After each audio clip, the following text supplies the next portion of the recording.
Coming up on the Civil Discourse, part 2 of a panel discussion titled When Great Artists Behave Badly, featuring Tony Award-winning dancer choreographer Bill T. Jones and a panel of esteemed experts. This discussion will explore how we contextualize artwork in cases of toxic, immoral personal behavior, and how we can use art to teach us about the past. But the notion of genius, the notion of the singular genius who is producing work that's so great that you should just give them a pass on everything else, is deeply ideological.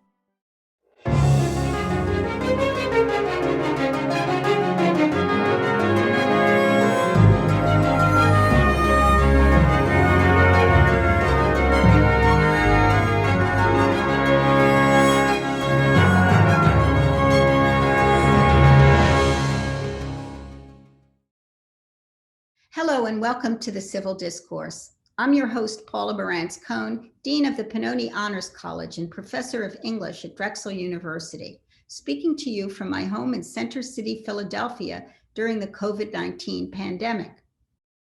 For this episode, which is the second of 2 installments made possible by the generous support of Abby and Patrick Dean, we're pleased to partner with the Barnes Foundation in Philadelphia for a panel on the topic, When Great Artists Behave Badly.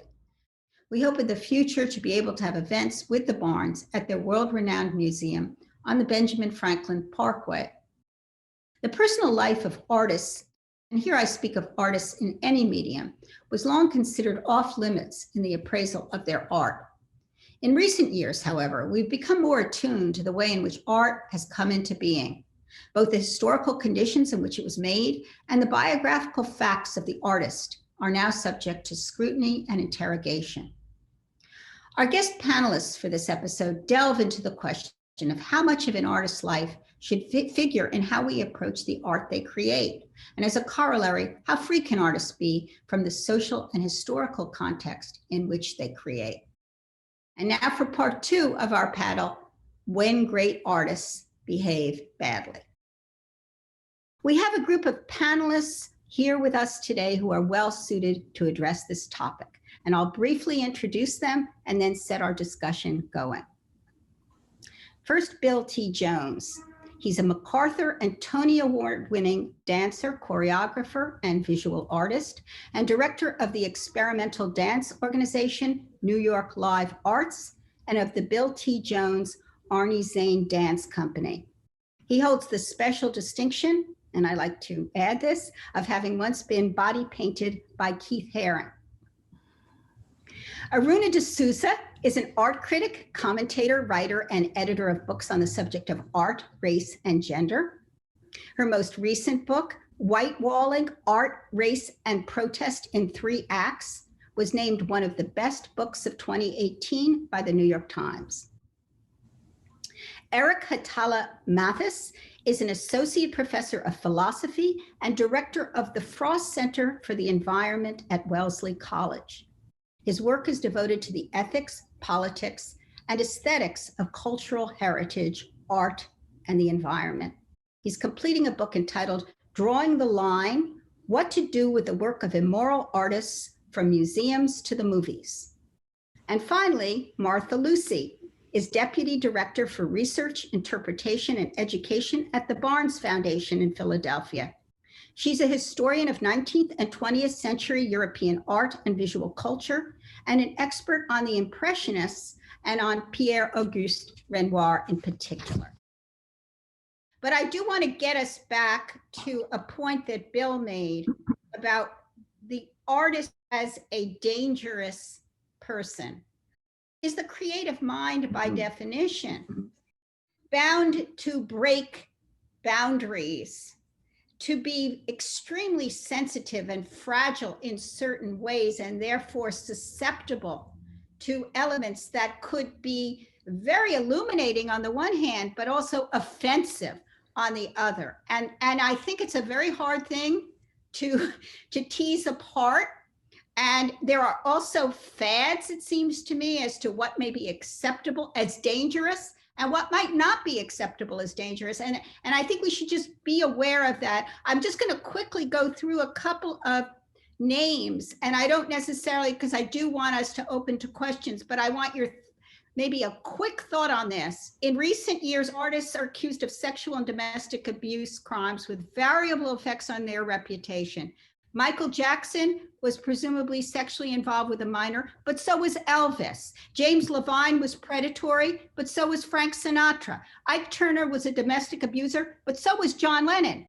Are we selective based on a variety of factors, which would include the kind and degree of wrongdoing, but also the race and the historical moment and the medium in which this happens? And I'll start with Martha, because we, you know, as somebody who's deeply into a museum culture, what your thoughts are. I'm going to punt on this and say that I think the best thing that I have read on this topic is Claire Dederer's article or essay, "What Do You Do with the Art of Monstrous Men?" Yeah.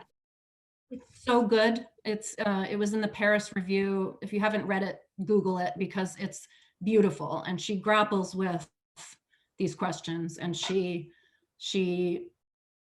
loves Woody Allen, and she hates what he did, but she loves him, and she doesn't want to give up his art. Yeah. And it's just so well done. Eric.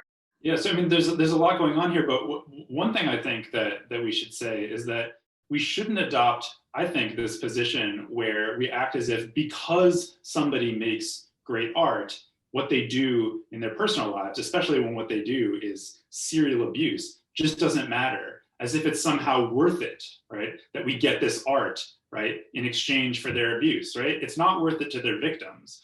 And so I don't think that, you know, this needs to lead to censorship, and I think we've all sort of been in agreement about that.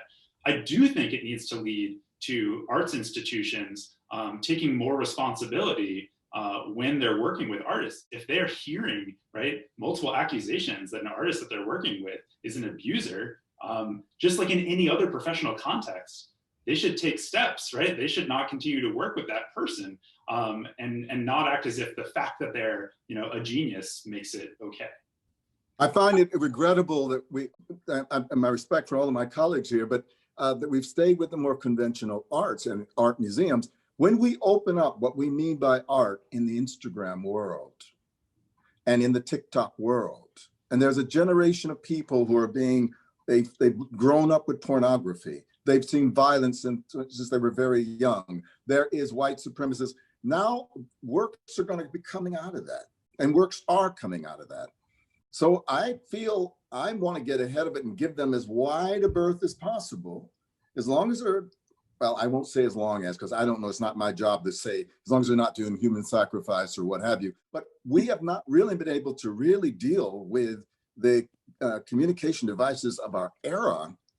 And that is that little thing where instantaneous images can come up and sound quite beautiful, quite arresting, and dubious.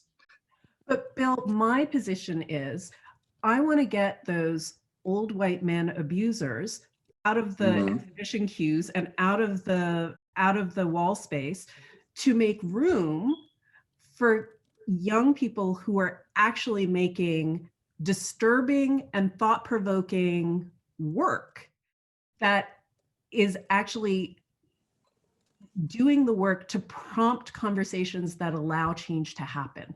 That's, for me, that's precisely why I don't want to see another, you know, Chuck Close show. And frankly, Martha will kill me. I think that we could go for a few years without a Picasso show or without a Renoir show. It's precisely because we've got this limited space, right? Limited resources for all of this stuff. I want to give room for those people who have lived, as you said, with all of these things and are now trying to make sense of it. I'm not sure if I understand you. What about technique? What about innovation? What about style? All of those things which some of those old white guys have really been leading us about how you handle paint, how you look at forms. Do you give any points off? I mean, do you give any for people being able to be the formal contributions, even if it's an offensive painting? do give them points off. Bill, that's a great question for us to now open to our audience. Okay. I see a question here. So if you don't identify how the artist's bad character or behavior is manifested in his art, and we condemn the art because of the bad behavior, how do we deal with the artist influenced by the bad artist?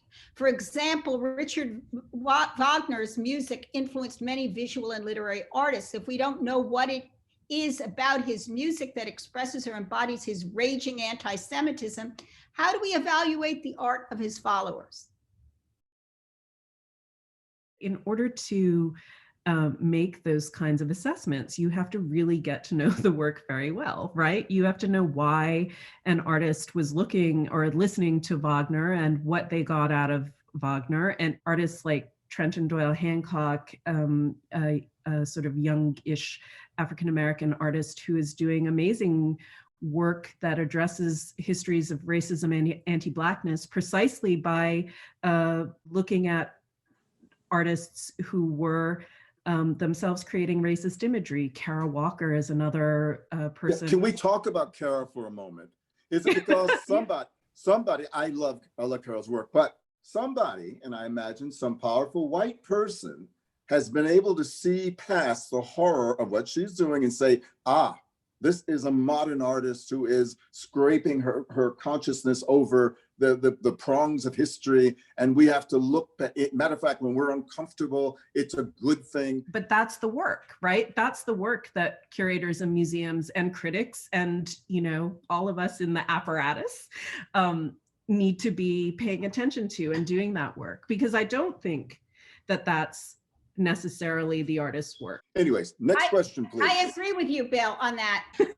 This is a question, I believe it's from Aaron. I'm reading. I wanted to follow up on something Erich Matthes said. He argued that the artists' lives are indeed relevant to how we interpret their work. I agree with that. But what bearing does personal behavior and moral attitude have on how we evaluate their art? Meaning is one thing in this debate, but what about quality? And I think actually that speaks a little bit to something Bill said about technique, maybe. The issue of quality. Can quality be taken apart from the artwork as a whole, and meaning? And quality and innovation, I was saying. Yeah. So Erich, do you have thoughts on that? Yeah, sure. I mean, there's a lot of different ways to think about artistic quality, but I mean, one way, just one, right, in which we might evaluate art has to do with whether it achieves its own aims, right? If it's trying to elicit a certain reaction from the audience, but there are factors about the life of the artist that not just happen to prevent people from having that reaction, but make it the case that we have like a moral reason not to have the response that the artist is going after, then I think that can plausibly get in the way of the art succeeding on its own terms. So just to give, in a sort of a pop example, right? Take Aaliyah's song, Age Ain't Nothing But a Number, right? Which was performed when she was 15 years old, written for her by R. Kelly, who she was secretly married to. So that context changes the meaning of that song, right? The song's trying to be sexy, but there's a really plausible interpretation in which it fails to be sexy because of that context, right? Whereas if you change the context, right? Maybe the song was written by J-Lo for her much younger boyfriend. Then it's doing something totally different, right? It's bucking sexist double standards, right? So, obviously not every artist and artwork is going to have a context in which they relate to each other in this way. But what I think is we need to be open to the possibility that these relationships exist and think carefully about them. And that's why I agree with everybody that's so important to have the art available, because there's important interpretive work with moral and aesthetic consequences for us to do. Thank you, Erich. There's another question here. I'm going to reduce it to the last line, and I think this is an interesting point that we haven't addressed.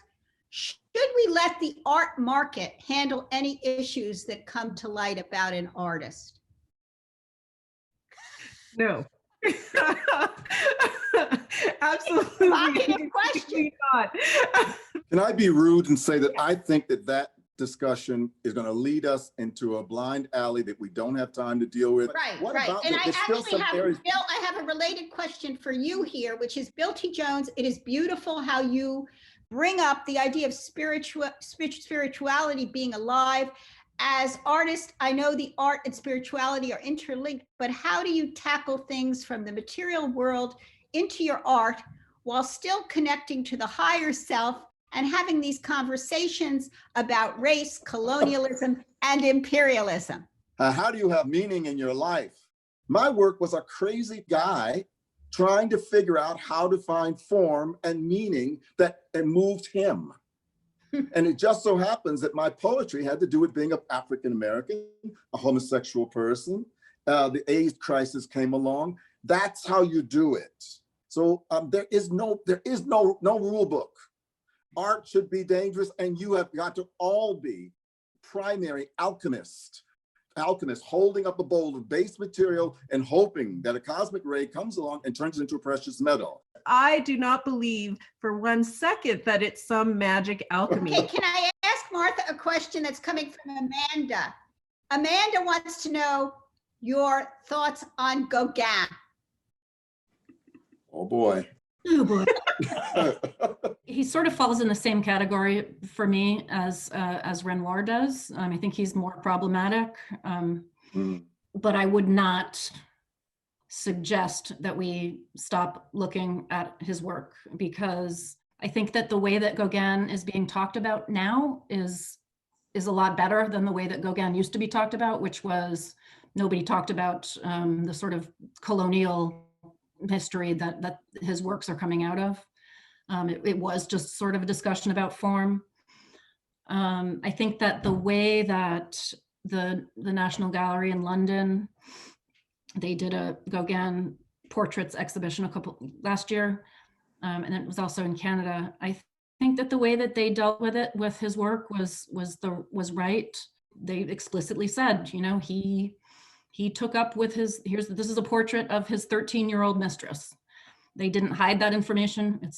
They didn't not show the work. They included that information and sort of let the audience kind of deal with that information. I am a big fan of his. The paintings are beautiful. They are. And this is a person of color looking at a white man draw half-naked women of color. And yet I felt the poetry of it. I think that he's fighting a battle for us on another front. Is it possible for you to really be outside of the mores of your era? Very few of us are, right? And I don't want to give any sort of racist or pass from the history, but I think those paintings, for me, they do cut through something which is a spiritual fog that I have around form, beauty, and history. I'm not interested in art without knowing its history. I'm either going to be looking at art as in an uninformed way, in which case I can only see half of what's there, or I can understand the history, in which case all of those things come in and I can see fully. This conversation can almost never happen outside of the assumption of individual genius, right? That we have so much investment as a culture in the idea of the individual genius. And as long as we're talking about genius, then we are always talking about mostly men, mostly white men, mostly straight white men. And we're always talking about then the idea of people who have enormous privilege in their everyday lives getting even further privilege because of their genius. And that is what drives me nuts. Yeah, I think Aruna's point about the problem with genius is that it justifies the canon, right? But I don't want to not be able to say that artists, I don't want to say that they're not geniuses, the ones that I love. Now, doesn't genius though bring us back to quality? I mean, my teacher and Martha's teacher, Linda Nochlin, wrote the foundational text of feminist art history, and it was called, not because she believed it, but because a man came up and challenged her at a lecture. He said, "Why have there been no great women artists?" And so she took that question and she said, I could list the great women artists, but that would be a losing game because any name that I came up with, Artemisia Gentileschi, some guy in the audience would say, yeah, but compared to Caravaggio, right? And so what she said is our whole idea of genius and our whole idea of quality is wrapped up in conditions that have nothing to do with craft or nothing to do with technique, nothing to do with any markers of artistic, not nothing to do, but very little to do with those individual markers, and everything to do with standards that are set by people who are not women. But the notion of genius, the notion of the singular genius who is producing work that's so great that you should just give them a pass on everything else, is deeply ideological. My concern is until we actually start recognizing that talent can exist in the most unexpected places, then we are actually not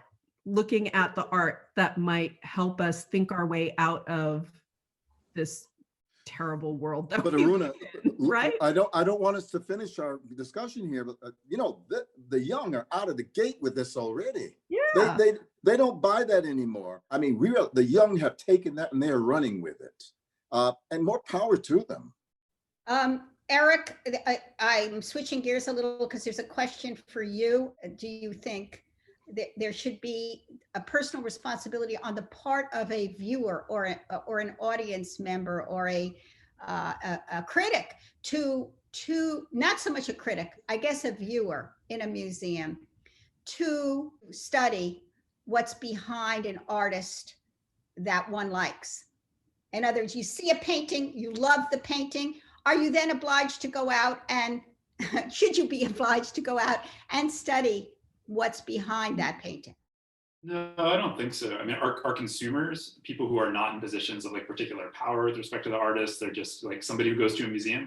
I think it's really up to you. I mean, I think that we can make sense of what you could gain from that kind of investigation, just like we can make a sense of what you gain from any other kind of like art historical investigation. There's a lot to find there. But I don't think it's an obligation any more than I think it's an obligation to read the wall text when you go through a museum. Like there's lots to find there. There's lots that's enriching, but you can also go through a museum and just look at the art. Yeah, I guess then the question for Aruna here is, and for Martha, is it then the responsibility of the museum to create that background? And how do you, and for me personally, when I read a wall copy that tells me how to think about a work, it irritates me. But I suppose there's a difference between being told that this is beautiful or this is important or whatever, and being told some facts about the artist. And that's a kind of a hard balance. Would you agree, Martha? It's a really hard balance, and it's something that I mean, we talk about all the time. You know, whether or not you're bringing up these difficult issues, just having text on the wall. Some people don't want that. They just want to be with the art and looking at the art. And I guess I would just argue that if you don't want to read it, don't read it. It's there if you want it. I do read labels madly. I'm a Black person who always feel like I have to understand the world of white people, which most museums are. And I am always trying to improve my mind and learn more about context and so on. For a lot of us, we were taught that that's the whole reason you go to art. It's because it's not science and it's not religion and it's not politics. It's something that you have to figure out. We're almost out of time. There is someone, Mimi, who said, and I just think it's a nice way to end perhaps. She says, I agree with Bill T. Jones in regards to Gauguin paintings being beautiful. I'm not socializing with the guy. I'm reflecting on what the work says, or reflecting on why can't I just enjoy it and consider it separate from the artist? Which brings us full circle. Yeah, Runa. Anyone can look at whatever work they want and find meaning and find sustenance in whatever work they want. You have to individually decide what your boundaries are around that. Instead, you know, people are so bound up, right, with, you know, who they like is who they are, right? What they like is what they are. There becomes something where where people are not willing to sort of deal with the nuance, the difficulty of knowing that, you know, bad people can produce beautiful things. And I think, you know, people overreact a lot of times to suggestions that maybe we actually need to do more to contextualize something. That's well said, Aruna. It's a good place to end. People's nostalgia is a powerful, powerful force. And how to get people to be comfortable enough to let go of some of those feelings of the past where they feel safe, so to speak, is part of what our education should be about. And yet it's a very hard thing. All right, well, thanks everybody. I want to thank you again for the generosity of your time and your thoughts. And thank you, Barnes Foundation, for partnering. And Martha, I hope we can do this in that beautiful, I mean, that extraordinary, I'm sure most of our audience has been to the Barnes. It's one of my favorite museums in the world. Yeah. I love it. Yeah. You gotta come. At this time, we'll conclude part 2 of our panel discussion, When Great Artists Behave Badly. Thank you for joining us today for the Civil Discourse.